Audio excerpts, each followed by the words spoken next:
Welcome, family. Talk about communion today, and I'm purposely going to try to move fast. Welcome to my platform, Ghetto to the Heads, G2H. I am R. Griffin from the Glass City of Toledo, Ohio. Today, you like the material I'm presenting? Try to get this communion video done. Then I'm going to try to talk a little bit more about the portal, about the protocol of working in the portal so that our dead loved ones can come back. I think that's very important. People have questions. Why do you keep saying Canaan is from the west coast of Africa? In the book of Jubilee, God assigns, he gives land assignments to the sons of Shem, sons of Japheth, sons of Ham. When he gives land assignments to the sons of Ham in Africa, Cush is assigned to the east coast. Next to him is Egypt, Mizraim. Next to Mizraim is Phut. And then next to Phut, the Canaanites. Those are the land assignments. Canaan does not go into the west coast of Africa because he takes the burden of the curse of Ham.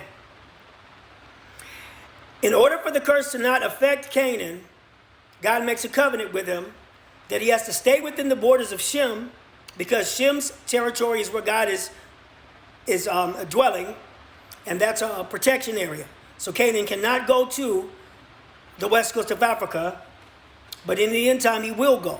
Okay? So that's why I keep saying Canaan is assigned to the west coast of Africa.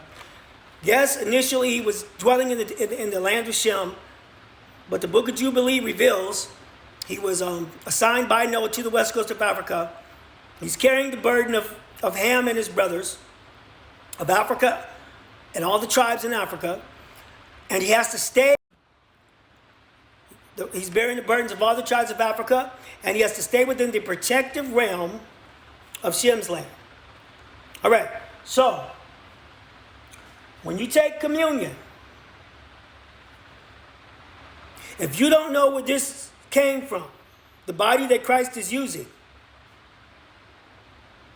and you take communion without knowing that, it says you take it unworthily.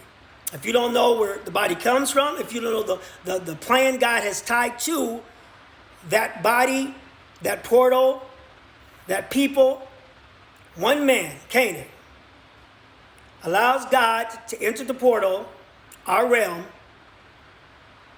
God uses his flesh, his blood, and his bone after he puts a double portion blessing in Canaan.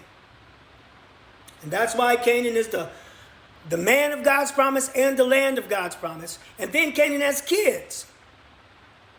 And Noah says in the end time, Canaan's kids, Genesis chapter 9, verse 27, Canaan's kids are going to be carried away by Japheth, the YT people. Says God is going to enlarge Japheth. Japheth is going to think it's him. Japheth is going to think it's something in his body that's allowing him to go into different lands. Enlarging means he's invading different lands. We saw that happen in the Inquisitions. That happens here in the USA. The Bible says God is going to enlarge Japheth. Japheth is going to think it's him. It's going to get him in a lot of trouble. God shall enlarge Japheth. Japheth shall dwell in the tents of Shem. He's going to get masterful and crafty and skillful. He's going to know he can use religion to entrap people. There's a movie called Nat Turner, when a black man standing there in America, and the oppressor is standing by his side with a gun. And Nat Turner has to read certain scriptures to the slaves. Noah said, Japheth is going to dwell in the tents of Shem and take Canaan's slave. The Nat Turner story confirms what Noah said. All right. If you don't know where the communion came from, if you don't know the body that Christ is wearing was taken from a black man, and God has a black plan, you're going to get yourself in trouble.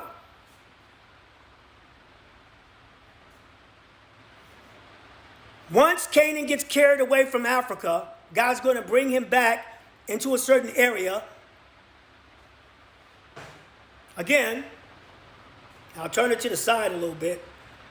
Palestine is where God starts first post-flood Eden. Then he takes it up here to the country of Turkey. And lastly, now when it's here, it's underneath the Shem's rulership. And then when it comes here, up here, it's under the Gentile and Japheth's rulership. And then it makes its way to the west coast of Africa. And it's under Canaan. So when you eat communion, if you don't understand the thing starts with Canaan and it ends with Canaan. Canaan had 1,000 years. He started having a whole bunch of sex with everybody that came into Jerusalem. That was his problem. Japheth and Shem had problems with racism and tribalism. Tribe against tribe, nation against nation, kingdom against kingdom. That's Shem and Japheth's problem.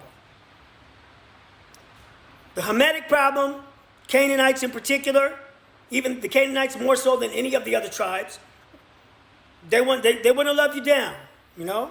It's like an R&B song.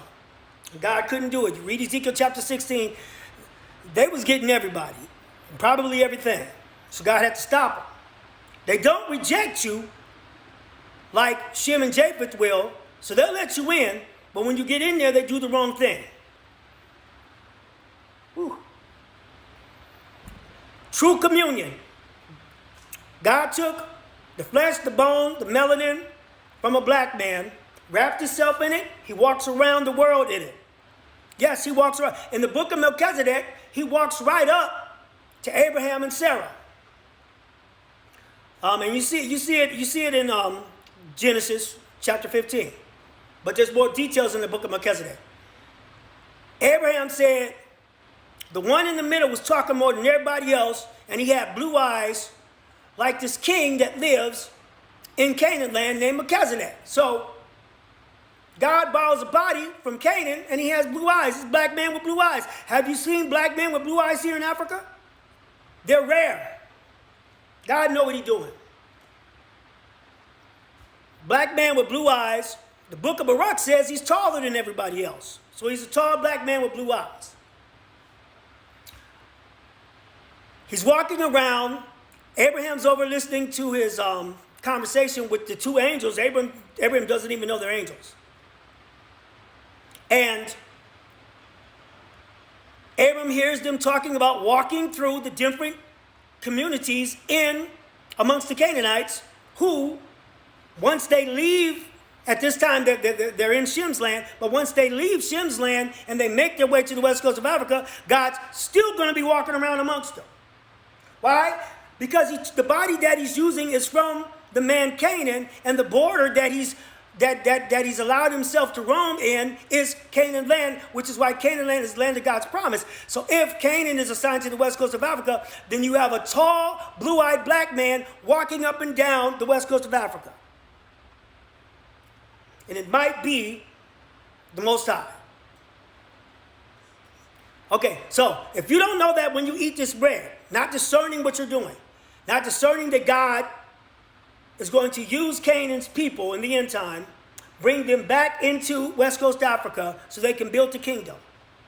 The devil is going to cause a diversion. The devil is going to try to say, no, that's not the people. That's the real people. That's what the devil going to do. But if you understand where this came from and where this came from, and this right here, once Christ is crucified, he took it and he poured it into 3 places on the earth. And in those places, the ashes to ashes, dust to dust decree is canceled because God's blood is paying for everything. Just like you come into the bar and you say, all drinks on the house. Okay? That's what God is doing. He's coming into the earth. He's saying, all drinks on me. All life on me. Because he's paying for everybody's death. It's appointed once for man to die. But if God dies once, it cancels everything. If you don't know what this is and this is, don't you eat it. If your pastor don't know what it is, don't you eat it.